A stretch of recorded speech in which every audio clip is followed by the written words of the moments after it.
Hi, I'm Megan Van Petten, your host of the Esports Connected podcast, where we connect members of the Esports Trade Association to share their experiences in the world of gaming and esports. Today, we welcome Visit Raleigh and SubNation. Welcome to Esports Connected. And if you can introduce yourselves, let's start with you, Ed. Sure, Megan. Thanks for having myself and Lauren on the call today. My name is Ed Tomasi. I am the co-founder and chief managing director for SubNation, and I'm also a co-chair for the Greater Raleigh Esports Local Organizing Committee. I've got about 20 years this September in gaming and esports, so I've been around for a while. And have learned a lot, especially from my co-guest here, Lauren Gold, in regards to destination marketing in and around esports. Yeah, and Megan, great to see you. Thank you so much for having us on the podcast. And I'm Lauren Gold. I'm the executive vice president with the Greater Raleigh Convention and Visitors Bureau. We work predominantly in the convention tourism, leisure and sports realm for as a destination marketing organization, and thrilled to be here today to talk about esports. I too am one of the co-chairs for the Greater Raleigh Esports Local Organizing Committee, and I don't want to, I'm going to address it now from an acronym standpoint, but one of our departments is separately branded, and that's the Greater Raleigh Sports Alliance. So if I refer to GRSA at any point in this conversation, you and the audience will know what I'm talking about, but it is really our sports marketing department that supports a lot of what Ed and I are doing in the esports space. I guess one thing that we can start is what you've done to date in the esports sector. Sure. That'd be. Yeah, I mean, I can kick it off. I think certainly from a DMO standpoint, the reason that we decided to kind of push heavily into the space, kind of twofold. One, we had completed back in 2017-18 and 2018-19 over a kind of straddling 2 fiscal years for our operational budget, what we refer to as a destination strategic plan. Some in the industry refer to it as a 10-year tourism master plan. We kind of gave it its own branded name. So it's Destination Strategic Plan, or DSP 2028. So it's a 10-year forward-thinking plan that in working with JLL, Jones Lang LaSalle, which is one of the big players in the space that consults to DMOs on long-term master planning. They broke that plan into 8 different priorities. And some of the logical things like meetings and conventions, destination development, quality of place, events. Sports has its own priority, and within that sports priority, they really dove into talking about and looking at how the GRCVB and the Greater Raleigh Sports Alliance, the GRSA, could open up some doors for esports. What they were really looking at was our ecosystem, what was in our backyard within the Greater Raleigh area, and really more on a wider scale in the triangle, which is Chapel Hill, Durham, and Raleigh. And the ecosystem in our backyard. Epic was clearly called out as one of the major players, along with about 7 other game development companies that are here. I think it also speaks to an industry cluster heavily involved in technology and endemic partners like Lenovo and Red Hat and SAS and some others that have either played heavily in the space or are starting to push into the space. And I think you can't forget about the academic institutions that are in our backyard. And right now we've got upwards of 4, soon to be 5 colleges and universities that have game development and game simulation curriculum. So it was a natural progression for us to move to this space through this tourism study. And again, 13 months, over 2,000 interviews, both quantitative and qualitative, a lot of things that got fleshed out from business leaders, public stakeholders, and hospitality partners. That led us to, okay, how do we get in? We've dabbled in it. We did a little bit of it with MLG way back in the day, somewhere around 2011 through 2014. MLG rolled out of Raleigh, went on to a different destination. And at that point, we were really looking at it from a transactional standpoint. It was just, another event for us. But I think what the DSP and this long-term 10-year plan really had us to start to look at or how do we start to form partnerships for long-term sustainability in the event space and specifically in esports. Fast forward to roughly 2019, Ed and I had the chance to connect through some opportunities we had with DreamHack.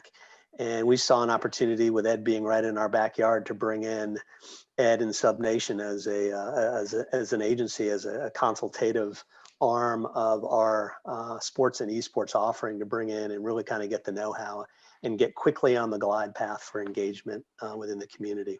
You brought up the buzzword bingo word there, which is ecosystem, Right. and the name or the word gets often used heavily when we talk about esports and destinations and brand marketing within gaming and esports. So the first thing that we really wanted to do as a task for Greater Raleigh was to define what the esports ecosystem meant for the DMO.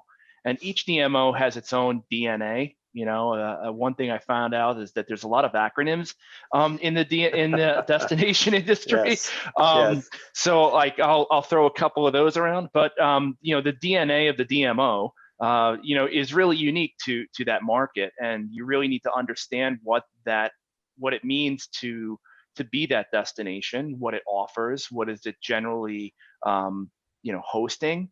For example, Raleigh has been hosting a lot of collegiate sports events historically, as well as other larger industry type events. It's also done local events within gaming. And what we're looking to do, and what we have done essentially, is built this strategy to define the esports ecosystem for Greater Raleigh. And it really starts, like as Lauren mentioned, with the base notion of developing partnerships, not transactions. And so what does all that mean?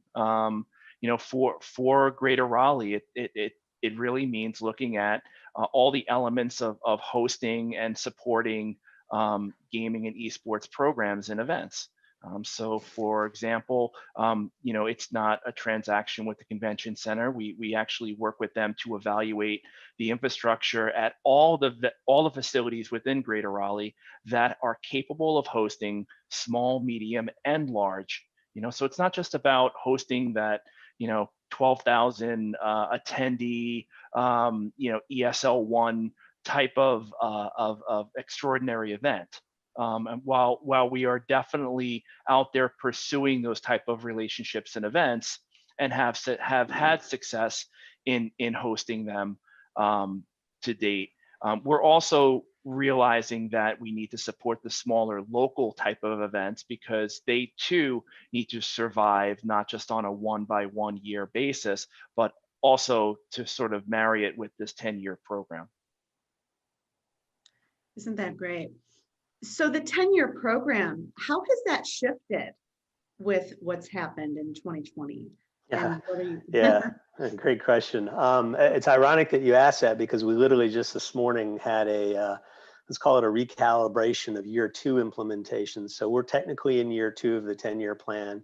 We had a highly successful year 1 with a lot of things that got accomplished specific to tourism infrastructure, convention center, Cary, North Carolina, which is one of the 12 municipalities within Wake County. That's the area that we market, has launched and got approval for building a large indoor sports facility. Think traditional stick and ball, but a big part of that was looking at it from the vantage point of esports. So how do we curate events within that facility?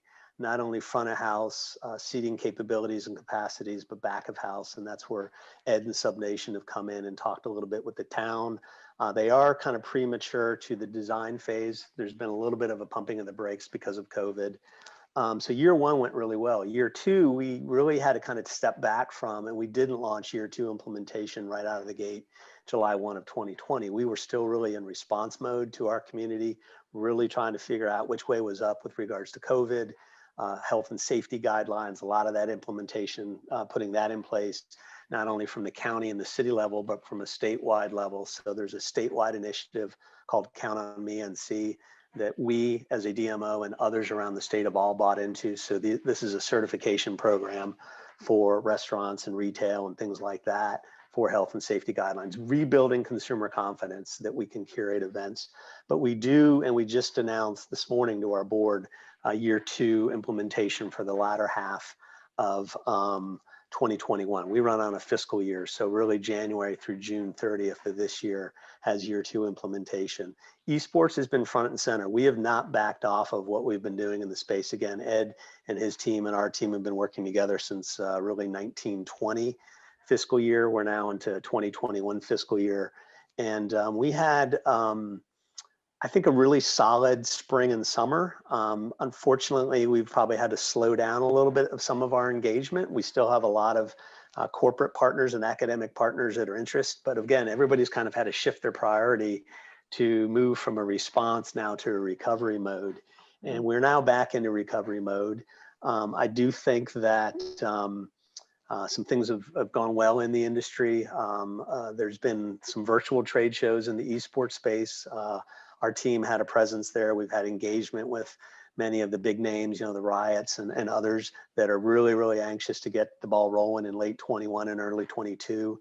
We've even had, I think, opportunities that bubbled up where we worked with ESL on a PUBG mobile effort that really became a virtual shift. It was all online gaming, but they, in essence, needed to kind of sequester the players from the West Coast to the East Coast as it related to server capacity, and they'd be able to connect those team members to compete against European and South American teams, and Ed helped orchestrate that. So this was an opportunity to bring, in essence, 900 room nights to one of our hotels that desperately needed business right at the height of COVID in June of 20.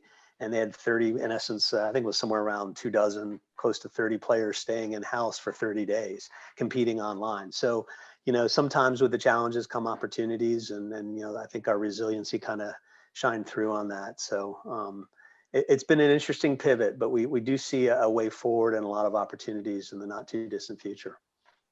Yeah, I almost feel like we were the innovators of creating an esports bubble environment, right, for players back in June. The other thing that we implemented along with that program with ESL was an esports medical concierge service. It was I think one of the first of its kind that was curated specifically to put the players and the parents, as well as the league sponsors and publisher, at ease, in a sense that we were really looking at the health and wellness of the players first and foremost.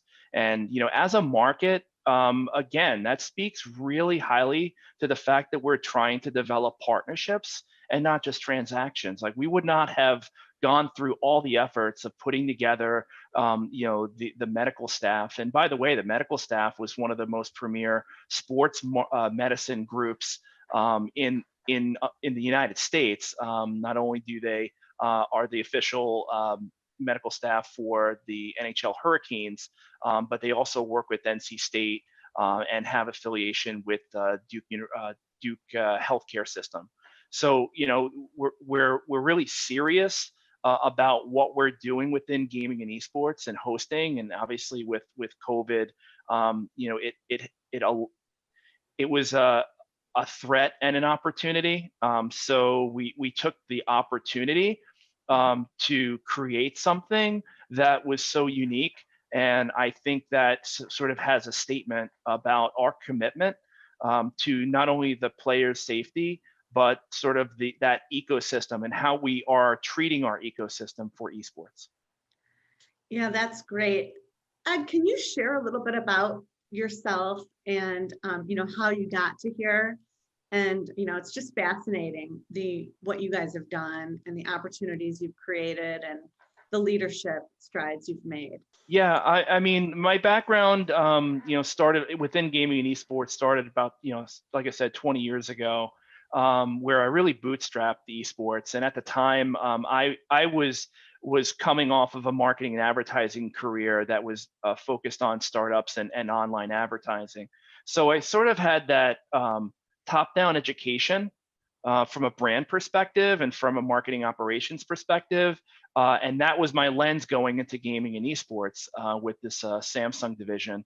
And so I spent 5 years really bootstrapping esports and gaming, understanding all the elements, all the players. And when I say players, the brands and the publishers and the ecosystem essentially.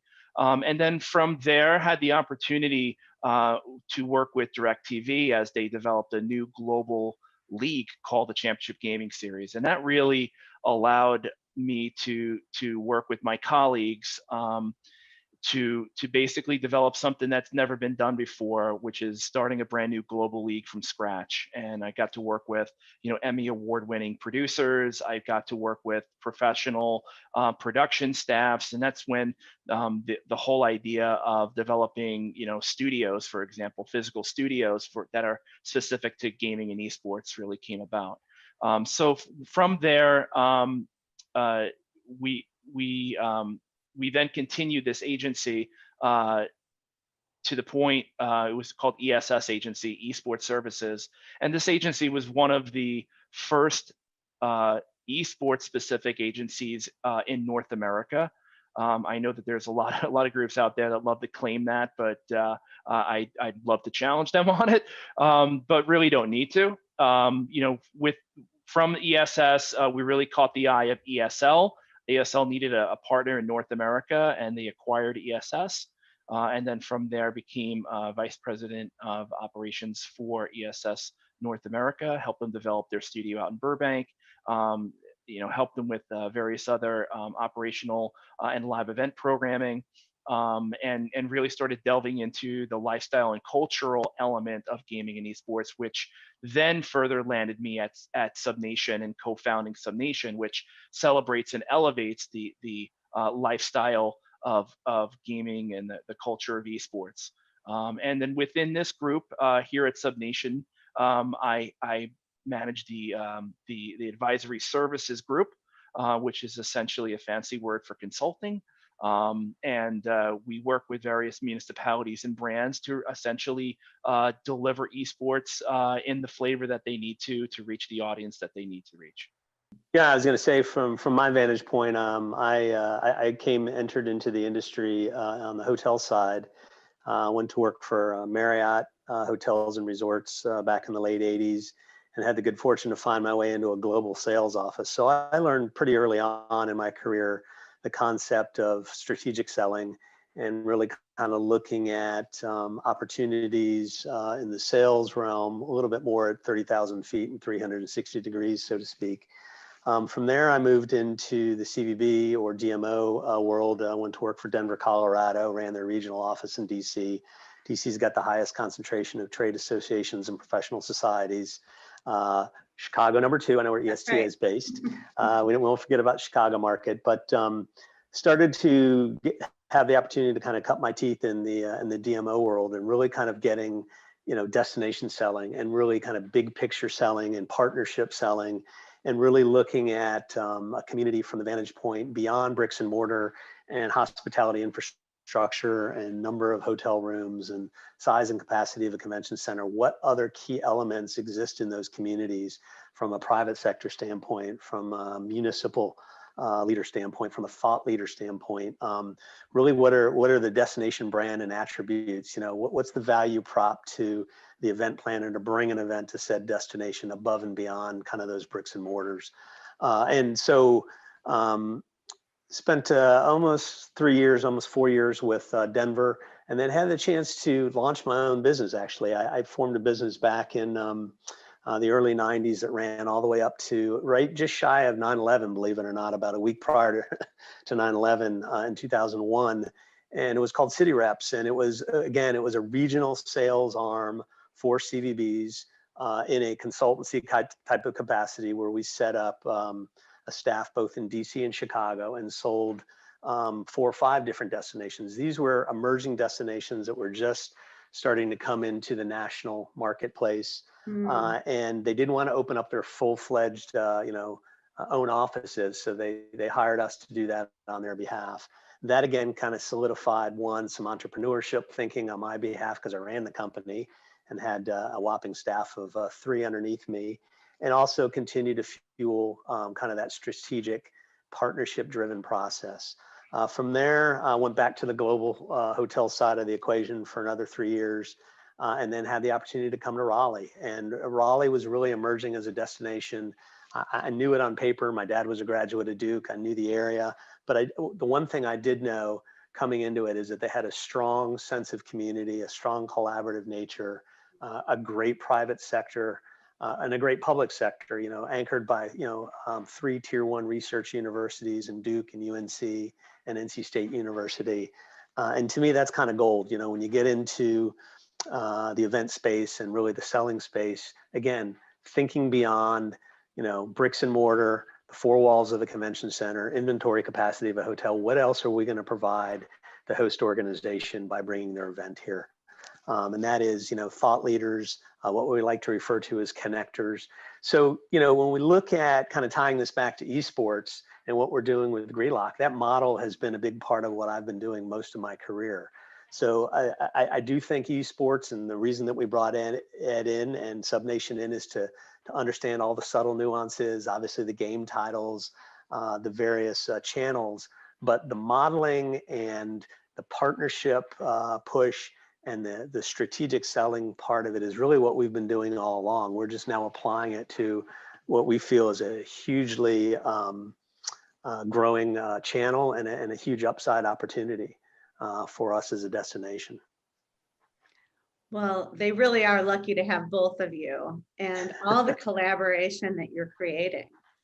Yeah. And it's great to have you here. So what's next for you guys?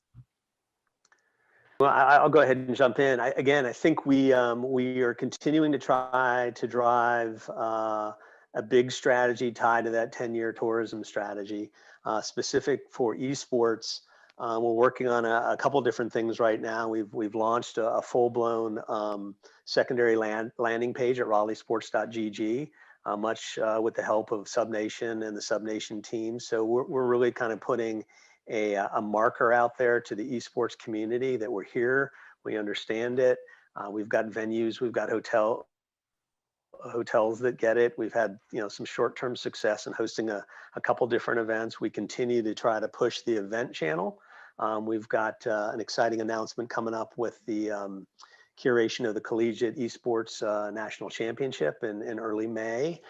So there's still very much an event strategy there. We're bullish and excited about what's going to happen in the latter half of 21 and early 22, based on what some other event producers are telling us. We had a great deal of success with Ubisoft and R6 pre-COVID. Right. But I think the other opportunity beyond events is academic engagement, and again, private sector engagement. When we talk about this ecosystem, how do we as a community continue to elevate what we're doing from an industry standpoint in esports? How do we connect the academic institutions to the private sector companies that are here? How do we connect students to be more immersive in esports space beyond game development, casting and a number of the other areas that Ed has opened up our eyes to. So again, how do we help companies view it from a job recruitment, job retention standpoint? Even looking at it to the standpoint of companies that exist here, when they're trying to bring employees in, those employees are looking at the destination through a lens of, okay, if I move there beyond the job, what do I do for fun? What do I do when I'm off the clock? What do I do to entertain my family? And for some, esports and gaming is very much a part of their demographic. So to be able to provide some of those branding elements and those brand attributes to our private sector to really kind of amplify our destination that are targeting that core demo of gaming and esports, there's good synergy there. So, we like to talk about, a great place to live and work, but all those have to start with a great place to visit first. So if we can get people here that are coming in for events or coming here to work for companies that are, again, embracive of esports and gaming and this ecosystem that we're working on, that just helps our destination, helps all of our partners. So yeah, I mean, to add to what Lauren had mentioned, I don't think we ever we ever had to refocus on our goals of developing that this esports ecosystem. And what we did is we said, okay, there's the small, medium, and large, right? That there's the small events that are the local events that we need to not only identify, reach out to. So it's not so much an inbound effort, it's also an outbound effort with these local groups to make sure that they know that the organization exists and that there's support mechanisms and potentially economic incentives out there that they should be aware of, that we can work to try and develop what they're looking to do as a local event. And then of course you've got the medium-sized events, which are more the regional, and those can be both within our market, but also out and about, could be national. Going to do a regional event within this area of the country, and we're again looking, doing outreach to those groups as well. And then the larger events, which are the national and the international events. I think we've already proven that not only can we host them, but they can flourish here in this market. When we refer back to the Rainbow Six major that we hosted back in August of 2019, it was one of the more successful events from a revenue generator and from community satisfaction component. Not only were the live stream numbers fantastic from a global perspective, that's because it was a great production, and Yeah. the community is an incredible community.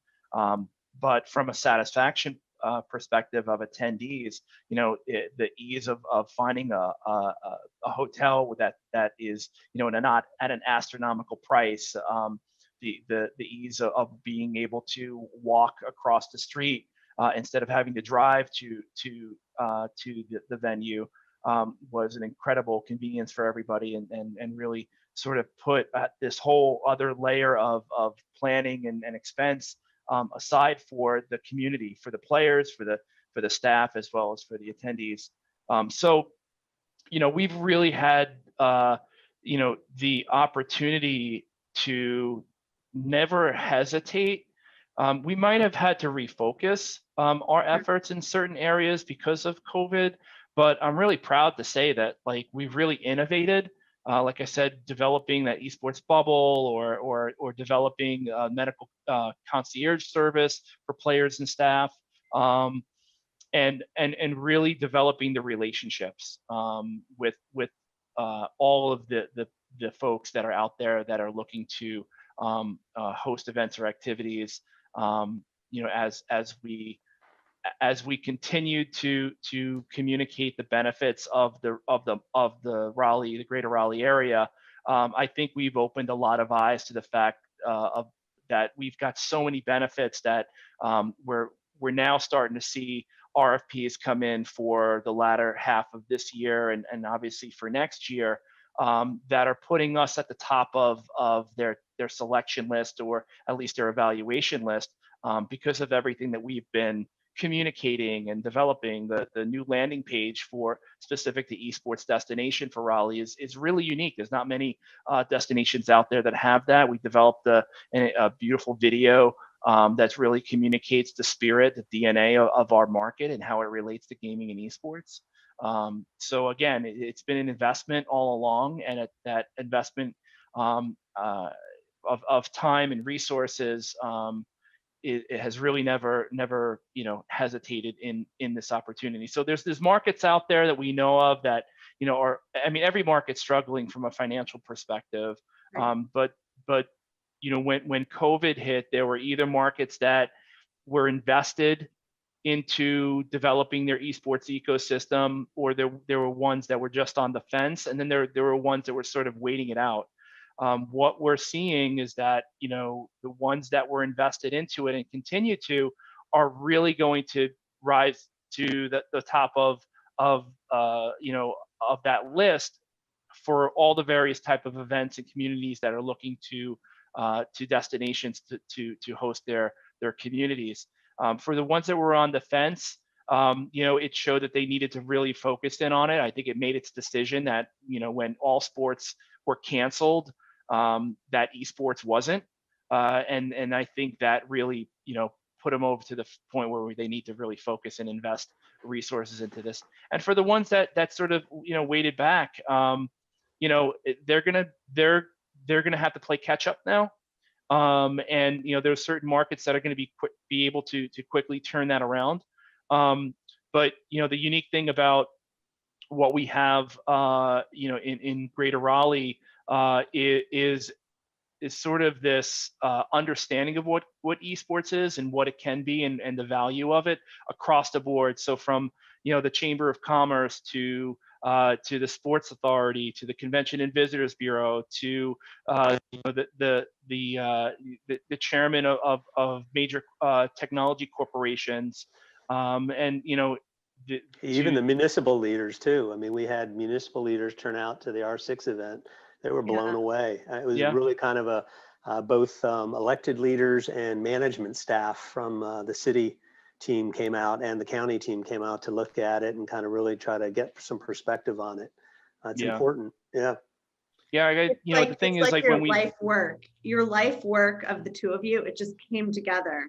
And the word I would use is collaboration. You really are an example of collaboration and community. And it's so impressive. And what I love most is that you're sharing it with us, so other cities, can use what you have done as an example of, because this works.